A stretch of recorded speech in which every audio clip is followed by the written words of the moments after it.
Ravi de vous savoir au rendez-vous de ce nouveau numéro du Journal de l'économie. Bonjour et bienvenue.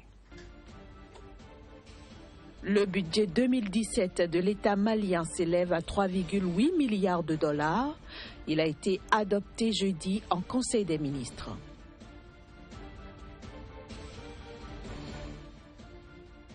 Abidjan accueille la deuxième édition de la Journée nationale du cacao et du chocolat. L'événement a lieu du 1er au 3 octobre.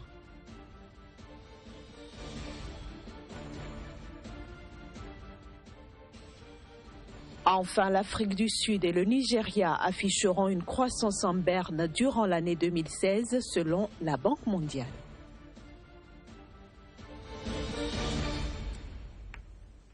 Et nous démarrons par le Mali où le projet de loi de finances pour l'année 2017 a été adopté jeudi. Les dépenses s'élèvent à 2 270,647 milliards de francs CFA, soit une hausse de 10,33% par rapport à 2016.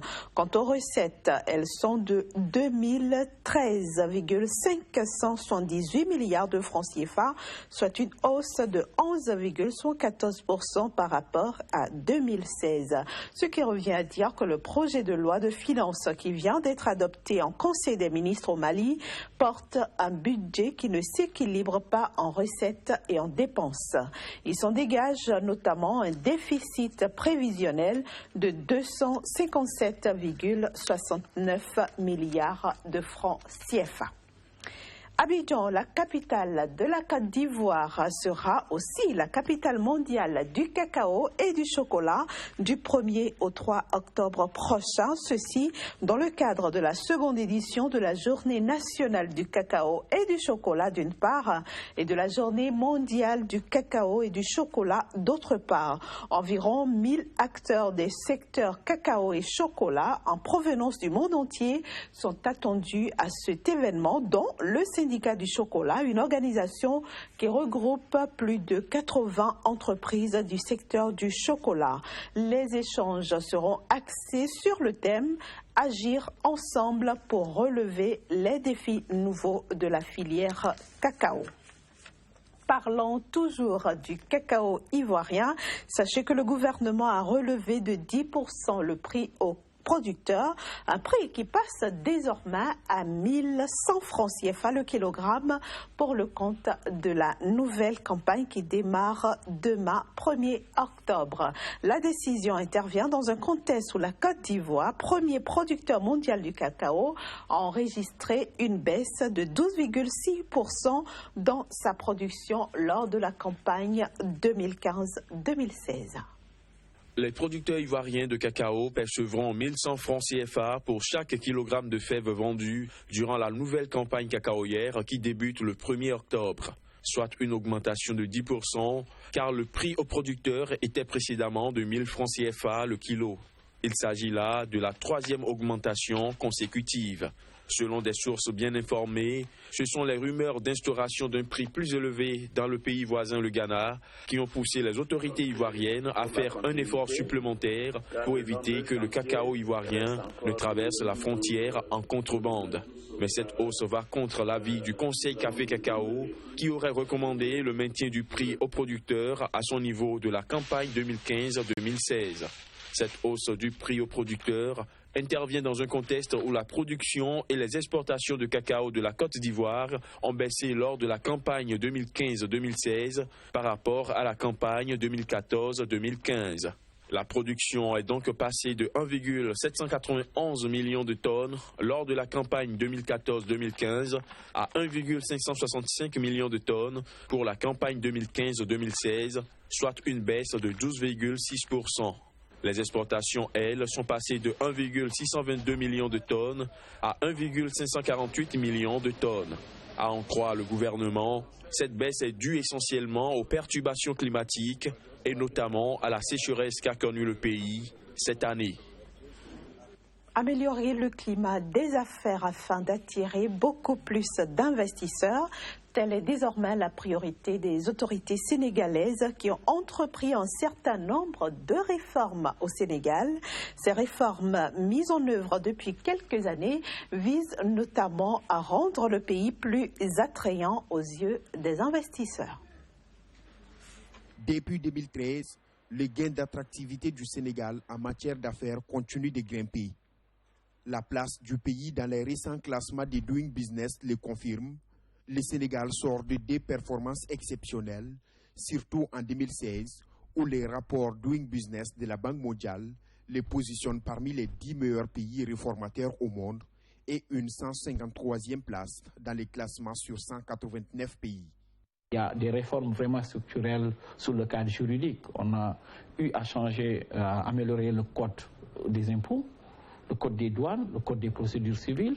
Et ce qui est important aujourd'hui pour la justice commerciale, pour tout ce qui est la gestion des différends commerciaux, c'est la voie de la médiation. D'autres réformes sont également à prendre en considération. Ce sont la facilitation de la création d'entreprises, la mise en place d'un guichet unique pour les raccordements des PME à l'électricité, ou encore l'allègement des charges de transfert de propriété via la réduction de moitié des droits d'enregistrement. D'autres facteurs rendent le Sénégal encore plus attrayant, c'est sa situation géographique. C'est un pays aujourd'hui aussi où vous pouvez être raccordé rapidement à toutes les places financières du monde, par la voie aérienne, par la voie maritime. Et aujourd'hui, donc, tout ce réseau vous permet aussi d'accéder à un marché assez rémunérateur, que ce soit le marché de l'Afrique de l'Ouest, que ce soit le marché de l'Union européenne, des États-Unis ou de la Chine, où nous avons des accords bilatéraux qui nous permettent de vendre sans taxe dans ces marchés. L'objectif du Sénégal, figurer dans les top 100 du classement Doing Business. Pour cela, le ministre de l'économie du pays a détaillé les réformes sur lesquelles planche le gouvernement. Ce sont le développement des téléservices, la réduction des tarifs des notaires et les plateformes autonomisées. Intéressons-nous maintenant aux perspectives économiques de l'Afrique subsaharienne.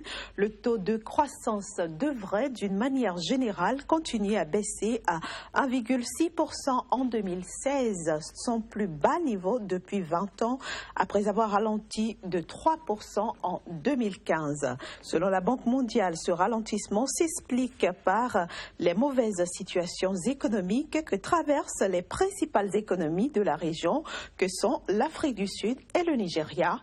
Par contre, des pays comme la Côte d'Ivoire et le Sénégal affichent les économies les plus dynamiques de la région, tandis que l'Éthiopie, le Rwanda et la Tanzanie continuent d'afficher des taux de croissance annuelle supérieurs à 6%.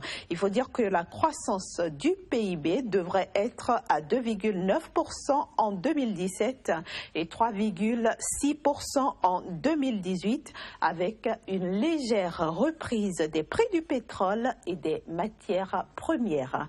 Place maintenant à l'actualité boursière ouest-africaine avec notre consultant Flavien Aïdino que nous retrouvons juste après ceci.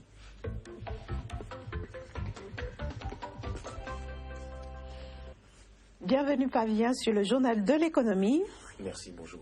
Alors, le fractionnement de l'action Servère Abidjan a lieu aujourd'hui. Tout à fait, annoncé, on va dire le 16 septembre 2016, l'action Servère va subir ce que nous appelons un split d'action, donc un fractionnement de l'action. Et l'objectif, c'est en fait de rendre le titre plus accessible à tous les agents économiques donc de la sous-région et à une plus large gamme donc d'investisseurs. Alors l'opération va se faire en fait de la façon très simple. Il faut pour une action nouvelle, pour une action ancienne, il faut 20 nouvelle action. Donc c'est un 20e qui va être appliqué et ça va amener la valeur nominale de l'action à 125 francs au lieu de 2500 francs jusqu'à hier. Et on va dire que le fractionnement se fera également sentir sur le dividende